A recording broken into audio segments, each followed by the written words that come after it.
Thank you, Madam Deputy President, and I thank Senator Collins very much for that extraordinary outburst. I think that's the first time I have heard the word fraud used with regards to Gonski. That's absolutely extraordinary when you consider the incredible. Now, I think it was the word corruption, the corruption of the original Gonski report that was presented by the Labor Party in its original proposal. What the coalition has presented in its school funding reform package is in fact the original Gonski proposal, the original Gonski measures, the original Gonski meaning, which was genuine needs-based funding, transparent, nationally consistent, needs-based funding.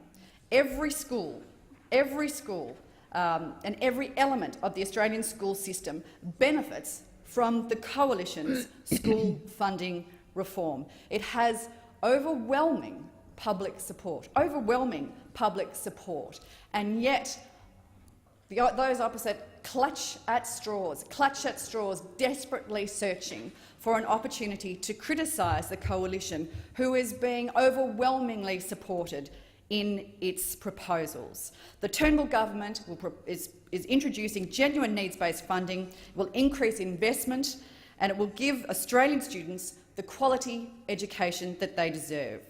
It is committing an additional $18.6 billion for Australian schools over the next decade, starting from 2018, an additional $18.6 billion. That $18.6 billion is distributed according to a model of fair, needs-based, transparent funding tied to school reforms which are proven to boost students' results.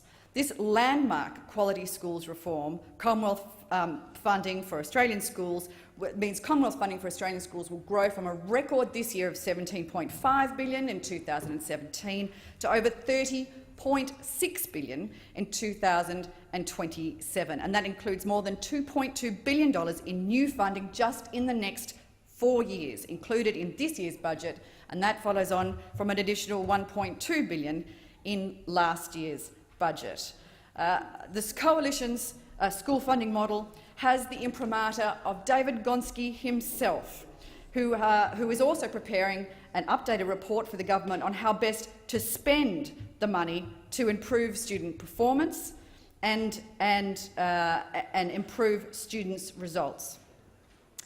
A child's education, Madam Deputy President, should never be dependent on any particular sector's lobbying abilities. And yet, under the previous government, under the opposition, there were 27 separate deals and special arrangements.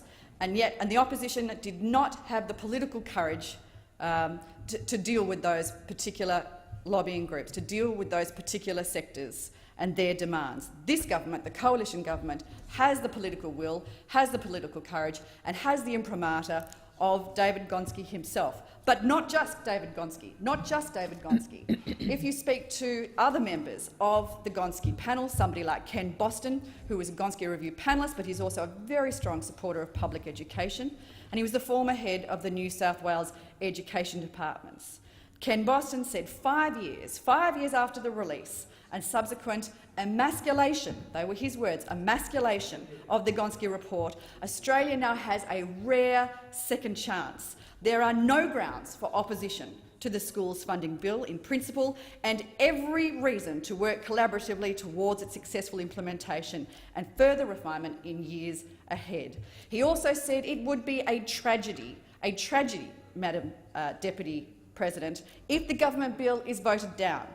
In fact, another former panellist, Catherine Greiner, said it would be a disaster if the current model remained in place.